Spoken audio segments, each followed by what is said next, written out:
అందరు బాగున్నారండి? Thank you so much. ఈరోజు మెగాస్టార్ గారి బర్త్డే సందర్భంగా ఇక్కడ మళ్ళీ మిమ్మల్ని అందరినీ కలుసుకోవటం నిజంగా చాలా హ్యాపీగా ఉంది. ఇక్కడ 90s జనరేషన్ ఉన్నారా మొత్తం అందరూ? 90s జనరేషన్ ముఖ్యంగా ఇక్కడికి వచ్చిన పెద్దలందరికీ, బాబీ గారు, డైరెక్టర్ బాబీ గారికి, అలాగే జానీ మాస్టర్కి, అలాగే నాగేంద్ర గారు జర్నలిస్ట్ గారికి, అలాగే ఆటా సందీప్ బ్రదరు, అలాగే మన రమేష్, మొత్తం అందరికీ కూడా థ్యాంక్ యూ సో మచ్ అండి. ఈరోజు ఇక్కడికి ఈ సభ ఇంత సక్సెస్ అవ్వడానికి వచ్చే గెస్టులను బట్టి కూడా ఈ సభ అంత సక్సెస్ అవుతూ ఉంటుంది అనమాట. సో వచ్చిన వాళ్ళందరికీ థ్యాంక్ యూ.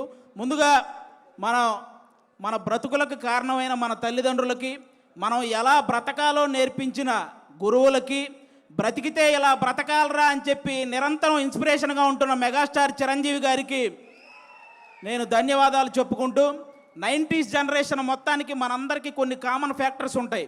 మనం చందమామను చూస్తూ తిన్నాం, చిరంజీవి గారిని చూస్తూ పెరిగాం, పవన్ కళ్యాణ్ గారిని చూస్తూ అరిచాం, రామ్ చరణ్ గారిని చూస్తూ గర్వపడుతూ ఉన్నాం. మన ఇంట్లో టీవీ లేని రోజులు, పక్కింట్లో టీవీ ఉన్న రోజులు, ఏదైనా వేరే సినిమా వచ్చినప్పుడు వాళ్ళు ఏమైనా అనుకుంటారేమోనని మధ్యలోనే లేచి వచ్చిన రోజులు, కానీ చిరంజీవి గారి సినిమా అయితే మాత్రం వాళ్ళు ఏమనుకున్నా పర్లేదని చివరిదాకా చూసి వచ్చిన రోజులు. కొత్త సంవత్సరం వస్తే చిరంజీవి గారి గ్రీటింగ్ కార్డ్, కొత్త పండగ వస్తే చిరంజీవి గారి సినిమా, కొత్తగా మన లైఫ్లోకి ఏ చిన్న ఆనందం వచ్చినా కూడా చిరంజీవి గారి డ్యాన్స్, ఎగ్జామ్లో ఇచ్చిన క్వశ్చన్కి ఆన్సర్ సరిగా రాకపోతే పేపర్ నిండా చిరంజీవి చిరంజీవి చిరంజీవి అని రాసిచ్చిన క్షణాలు, హాస్టల్ రూముల్లో పోస్టర్లు పెట్టకూడదు అని చెప్పి రూల్స్ పెట్టినా సరే ఆ రూల్స్ని అతిక్రమించి రూమ్ అంతా మెగాస్టార్ పోస్టర్లు నింపిన సందర్భాలు. ఈ జనరేషన్కి మెగాస్టార్ అంటే వన్ ఆఫ్ ద హీరో, కానీ మా జనరేషన్కి మెగాస్టార్ అంటే వన్ అండ్ ఓన్లీ హీరో. అంటే ఈరోజు పవన్ కళ్యాణ్ గారికి, రామ్ చరణ్ గారికి, అల్లు అర్జున్ గారికి, వరుణ్ తేజ్ గారికి, సాయి ధర్మ తేజ్ గారికి, వైష్ణవ్ తేజ్ గారికి, వీళ్ళందరికీ ఒక సపరేట్ ఫ్యాన్ బేస్ ఉంది. కానీ వాళ్ళందరికీ తెగిన మొట్టమొదటి టికెట్ మాత్రం మెగాస్టార్ అభిమానిదే. ఇది అందరూ గుర్తుపెట్టుకోవాల్సిన విషయం. వాళ్ళకే కాదు, సినిమా తీయడానికి వచ్చేవాడికి, సినిమా రాయడానికి వచ్చేవాడికి, సినిమా చేయడానికి వచ్చేవాడికి, అసలు సినిమా అంటే పడి చచ్చే ప్రతి ఒక్కడికి ఆయనే ఇన్స్పిరేషన్.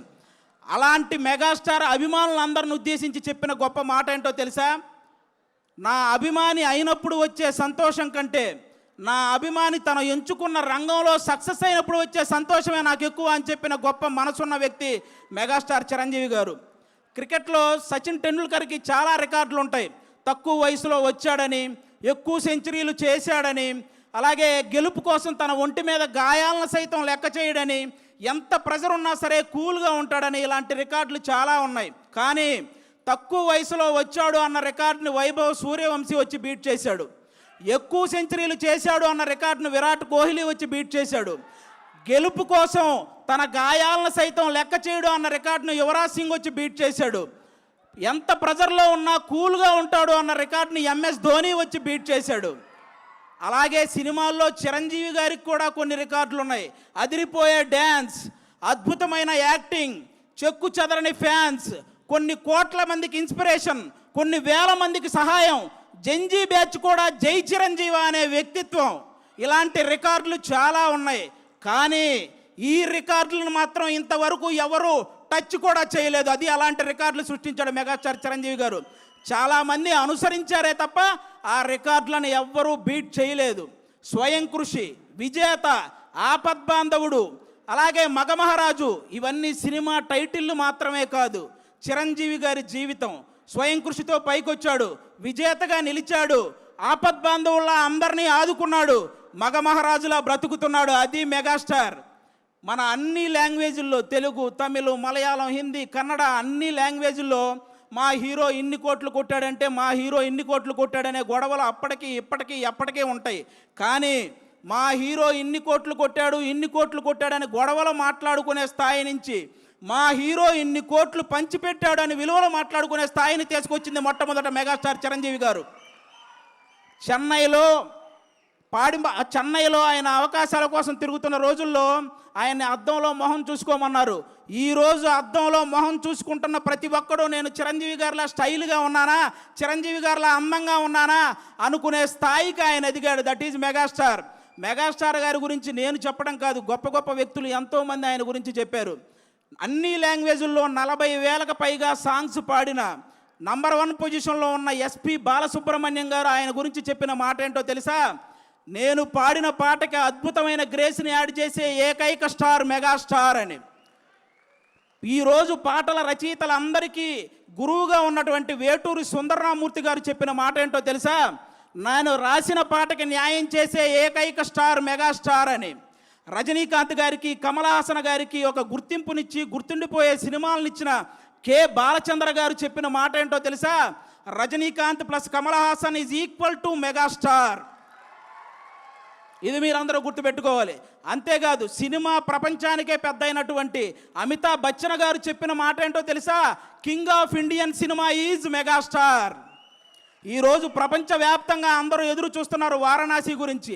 అది చేస్తున్న సూపర్ స్టార్ మహేష్ బాబు గారిని. మీకు తెలుగులో కృష్ణ గారు కాకుండా నచ్చిన హీరో ఎవరైనా అడిగితే ఆయన చెప్పిన మాట ఏంటో తెలుసా? మెగాస్టార్.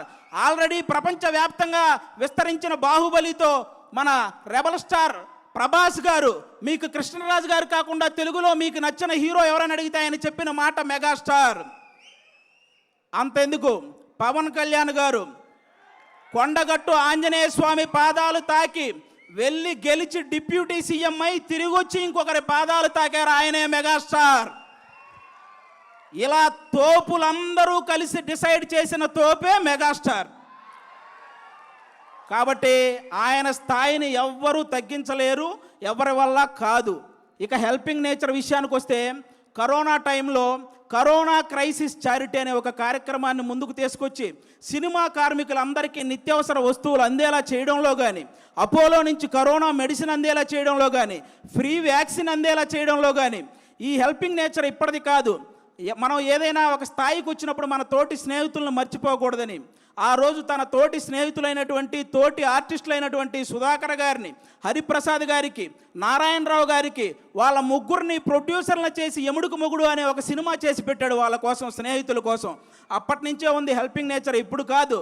హెల్పింగ్ నేచర్ అంటే రీసెంట్గా గబ్బర్ సింగ్ సినిమాలో ఒక ఆర్టిస్ట్కి దురదృష్టవశాత్తు బ్రెయిన్ స్ట్రోక్ వస్తే ఫస్ట్ నాగబాబు గారు వాళ్ళకు 2 లక్షలు పంపించారు. చిరంజీవి గారు ఇంటికి పిలిచి చెక్ ఇచ్చారు. పవన్ కళ్యాణ్ గారు వాళ్ళని బాగా చూసుకోండి, మొత్తం నేను చూసుకుంటానని కాల్ చేసి హాస్పిటల్కి చెప్పారు. ఇలాంటి వ్యక్తుల గురించి, మా నాన్నగారికి సర్జరీ అయ్యి హాస్పిటల్లో ఉంటే మా చుట్టాలు కూడా ఒకరోజే వచ్చి వెళ్ళారు, కానీ నాగబాబు గారు మా నాన్నగారు హాస్పిటల్లో ఉన్న ప్రతిరోజు వచ్చి వెళ్ళారు. అలాంటి వ్యక్తుల గురించి, వ్యక్తిత్వాల గురించి ఎంత చెప్పినా తక్కువే. దానం చేయటంలో చిరంజీవి గారిది కర్ణుడు మనస్తత్వం అయితే సురేఖమ్మ గారిది డొక్కా సీతమ్మ గారి మనస్తత్వం. ఆవిడ చేత్తో ఎంతమందికి పెట్టిందో, ఆవిడ చెప్పి ఎంతమందికి సహాయం చేసేలా చేసిందో. మెగా ఫ్యామిలీలా ఆదుకోవటంలో కానీ, మెగా ఫ్యామిలీని అందుకోవటంలో కానీ ఎవరి వల్ల కానే కాదు. ఇంకా అంతేకాదు, చిన్న చిన్న సినిమాలని, ఎన్ని సినిమాలు, కమిటీ కుర్రోళ్ళని, కోర్ట్ అని, అలాగే బలగం అని, ఇలాంటి సినిమాలు హిట్ అయిన ప్రతిసారి వాళ్ళందరినీ టీముని ఇంటికి పిలిపించి వాళ్ళని సన్మానించి నెక్స్ట్ రాబోయే తరాలు మనం హిట్ కొడితే చిరంజీవి గారు ఇంటికి పిలిచేంత హిట్ కొట్టాలరా అని వాళ్ళందరికీ ఒక బూస్టప్ ఇచ్చిన స్టార్ మెగాస్టార్. మొన్నొచ్చిన చెన్నై లవ్ స్టోరీ సినిమా వరకు ఎన్ని సినిమాల కోసం ఆయన నిలబడ్డాడు, ఎన్ని సినిమాలను ఆయన నిలబెట్టాడు. అంతేకాదు, అర్జున్ సురవరం అనే ఒక మూవీ రిలీజ్కి ఇబ్బంది పడుతుంటే, రిలీజ్ పోస్ట్పోన్ అవుతూ వస్తుంటే, ఆ సినిమాకి మళ్ళీ ఎవరైనా వస్తారా అన్న సంక్షోభంలో ఉంటే ఆ రోజు ఆ సినిమాకి, ఆ హీరోకి వెళ్ళి నిలబడిన వ్యక్తి మెగాస్టార్ చిరంజీవి గారు. అది ఎంత బూస్ట్ ఇచ్చారో మీ అందరికీ తెలుసు. ఆ విధంగా ఈరోజు మనం సడన్గా రోడ్డు మీద వెళ్తున్నప్పుడు ఒక వర్షం వస్తే ఏదైనా చెట్టు కిందకి వెళ్తాం, బాగా ఎండ తగిలిన ఒక చెట్టు కిందకి వెళ్తాం. అలాగే ఈ ఇండస్ట్రీలో సడన్గా ఎవరికి ఏ కష్టం వచ్చినా జూబ్లీ హిల్స్లో ఉన్న ఒక చెట్టు కిందకి వెళ్తారో ఆ చెట్టు పేరే చిరంజీవి. కాబట్టి చిరంజీవి గారు హెల్ప్ చేయని పర్సన్ లేడు. చిరంజీవి గారి మనస్తత్వం అంత గొప్ప మనస్తత్వం అనమాట.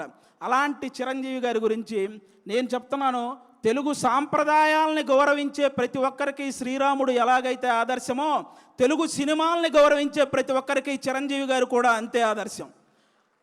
దేశాన్ని పరిపాలించే దేవుళ్ళు లాంటి మోడీ గారే చిరంజీవి గారి చెయ్యి ఒకటి, మన పవన్ కళ్యాణ్ గారి చెయ్యి ఒకటి పైకెత్తి సినిమాల్లో ఈయన నంబర్ 1, రాజకీయాల్లో ఈయన నంబర్ 1, నిజాయితీలో ఇద్దరు నంబర్ 1 అని చెప్పకనే చెప్పారు ఇండైరెక్ట్గా. ఇక ఇలాంటి వాళ్ళు ఎవరు ఏం మాట్లాడుకున్నా పెద్ద మనకు పోయేదేం లేదు. నాకు బాధ కలిగించే విషయం ఏంటంటే, రీసెంట్గా ఒక 1 మంత్ నుంచి చిరంజీవి గారిని తొక్కేశాడు అనే ఒక రాంగ్ కంటెంట్ని ఇన్స్టాగ్రామ్ నుంచి అదంతా పోస్ట్ చేస్తున్నారు. ఇది నాకు ఇప్పుడు నేను చెప్తున్నా, అవును చిరంజీవి గారు తొక్కేశారు. ఏంటో తెలుసా, ఇండస్ట్రీలో, తెలుగు సినిమా ఇండస్ట్రీలో నంబర్ 1 అనేది కంటిన్యూ అవ్వటం ఎవరి వల్ల కాదు అని అహంతో మాట్లాడుకుంటారే, వాళ్ళ అహాన్ని తొక్కేశాడు. 30 సంవత్సరాలు కంటిన్యూగా నంబర్ 1గా ఉన్నాడు. పెద్ద పెద్ద సినిమాలు, పెద్ద పెద్ద కలెక్షన్లు బాలీవుడ్లోనే ఉంటాయి, అది టాలీవుడ్లో సాధ్యం కాదని ఊహల్లో బ్రతికారు చూసావా, ఆ ఊహల్ని తొక్కేశాడు. తెలుగు సినిమాకి అలాంటి కలెక్షన్లు రప్పించి చూపించాడు. అలాగే డ్యాన్స్ అంటే నడవటం, హీరోయిన్ చుట్టూ తిరగటం అని అన్ని లాంగ్వేజ్ వాళ్ళు ఒక భ్రమల్లో బతుకుతుంటే ఆ భ్రమల్ని తొక్కేశాడు. డ్యాన్స్ అంటే ఏంటో చూపించాడు, ఇండియన్ సినిమాని ఏలాడు. అలాగే హీరో అంటే డబ్బులు సంపాదించుకుంటారు, దాచుకుంటారు, బంగ్లాలు కట్టుకుంటారని రాంగ్ మైండ్ సెట్తో ఉండే వాళ్ళ మైండ్ సెట్ని తొక్కేశాడు. సహాయ కార్యక్రమాలు చేపట్టాడు, కొన్ని వేల మందికి సహాయం చేశాడు. చాలామంది తండ్రి సక్సెస్ అయితే కొడుకు సక్సెస్ అవ్వడం జరగదు, అది ఎక్కడో రేరుగా జరుగుతుంటాయి అనుకున్న వాళ్ళ ఆలోచనల్ని తొక్కేశాడు. ఈరోజు కొడుకుని తండ్రిని మించిన వాడిగా తయారు చేశాడు. ఇలా ఎవరైతే నెగిటివ్ మైండ్ సెట్తో ఉంటారో వాళ్ళ అహాన్ని, వాళ్ళ భ్రమల్ని అవన్నీ తొక్కుకుంటూ అగ్ర శిఖరంలో కూర్చున్న స్టార్, మెగాస్టార్. అలాంటి మెగాస్టార్ గారి గురించి మీలాంటి వాళ్ళు ట్రోల్ చేస్తే మీరు నవ్వులు పాలవుతారు, కానీ ఆయన సాయంత్రం పూట సరదాగా కట్టుకు తిరిగే లుంగి పంచ అంచు కూడా కదలదు. ఇది రాసుకోండి. చిరంజీవి గారిని అంత తక్కువ అంచనా వేయకండి. ఎవరూ కూడా ఇలాంటివి మానుకుంటే చాలా మంచిదని నేను మనస్ఫూర్తిగా, ఇన్ని గొప్ప కార్యక్రమాలు, ఇన్ని గొప్ప లక్షణాలు ఉన్న చిరంజీవి గారి మీద ఇంకా ఏదో కావాలని ఆయన మీద పడి ఆడవటం స్పైడర్ మ్యాన్ సినిమాలో ఐటమ్ సాంగ్ లేదని ఏడ్చినట్టే ఉంటుంది. కాబట్టి ఇంకా ఏడవటం మానేయండి. సినిమా ఇండస్ట్రీకి 100 సంవత్సరాలు వచ్చినా, చిరంజీవి గారికి 100 సంవత్సరాలు వచ్చినా సింహాసనం మీద కూర్చునే అర్హత అక్కడ ఆ ఇంద్రుడిది, ఇక్కడ ఈ ఇంద్రసేనుడిది. ఒకటే లైఫ్ బ్రదర్, అనుకున్నవన్నీ చెప్పేయాలి, అనిపించినవన్నీ చేసేయాలి. మెగాస్టారు, పవర్ స్టార్ ఫ్యాన్లుగా పుడతామా ఏంటి మళ్ళీ? థ్యాంక్ యూ సో మచ్, అందరికీ thank you. Oh my god, thank you Adi గారు, thank you so much. So నాకు తెలిసి వీరశంకర్ గారు ఇప్పుడు నా దగ్గరకు